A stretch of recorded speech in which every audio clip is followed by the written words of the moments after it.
Hey, it's Dee. Just wanted to give you a video that in your future. The basic scenario was up to here across and back was soaking tub. It was kind of a low profile soaking tub. And then up the wall, all the way up to the top, all the way around, was kind of like this, it's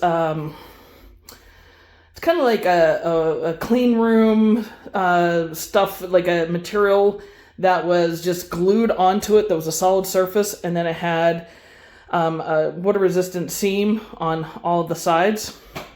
Well, anyway, that had cracked right around where the drain was, and so we had to pull this out. The thing is the walls are 2x3. This is a 1980s era manufactured home.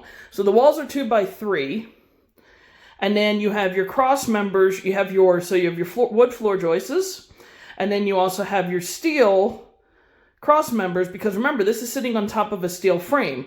So I'm just trying to give you some pointers on how unique and different and some of the additional variables you're going to run across in manufactured home, mobile home construction, okay? So when you're looking to do these repairs, you might think, oh, it's a simple, easy repair. Well, in a lot of cases, it's not, simply because of the variables that you have with the construction. So with the way this wall was done, for us to put a new valve in and all this other stuff, there were some modifications that had to be done because the width isn't your standard width. It's not a 2x4, it's a 2x3 wall.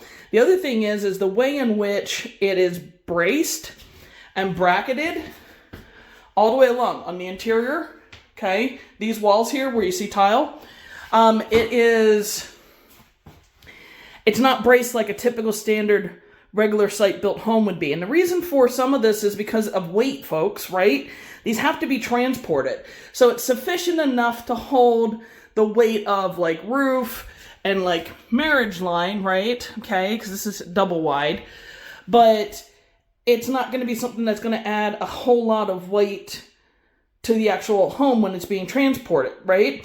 So what happens is when you look to do a standard application such as tile, and you're putting those big, huge floor tiles across here, it's going to add a lot of weight rather than it distributed over a period of time. And then the other thing is too, is if you're not planning on rebracing all of those walls, you're going to start having basically this stuff fall off the wall.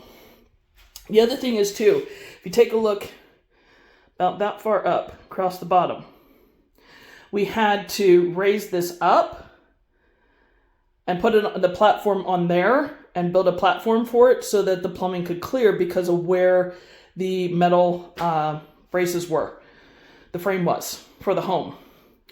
So manufactured homes are, like I said, a bit unique, and the animals are not necessarily the same as what you have out in the wild with site-built, stick-built homes. So these are some additional things to be aware of, and especially if you have, you're looking to do some great things with your manufactured home and make it all modern, because this is cool, right? But there's a lot of engineering and other things that went through the process of trying to make this work based off of what we had set up here, okay? And every manufacturer does things a little different. This is 80s era, so it is post-HUD, so it still has to be built to that standard.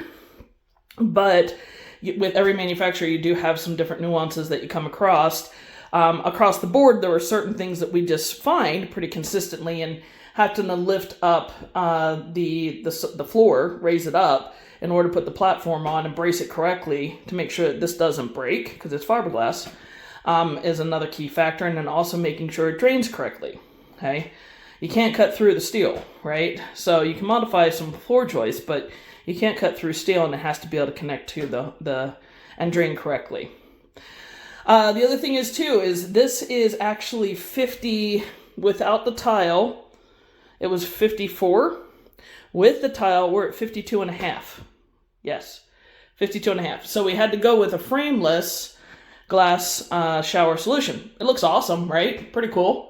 Slick, amazing, wonderful, except for there's some nuances based off of the application we've got, and therefore that's why I don't open shower, because it's still not necessarily braced the way it needs to because of the way we had to modify it. So just wanted to give you a quick little update on one of the homes that we've rehabbed.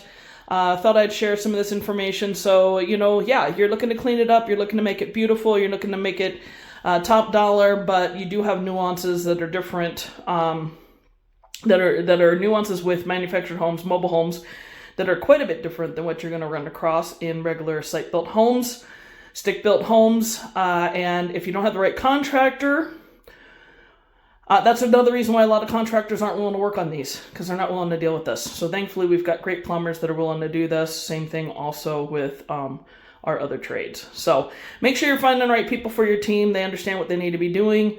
They're willing to do it right, and that'll help you quite a bit. The other thing is too, is this increased our expenses quite a bit because of the leak that we had in there. We were going to do something completely different, but oh well, it is what it is.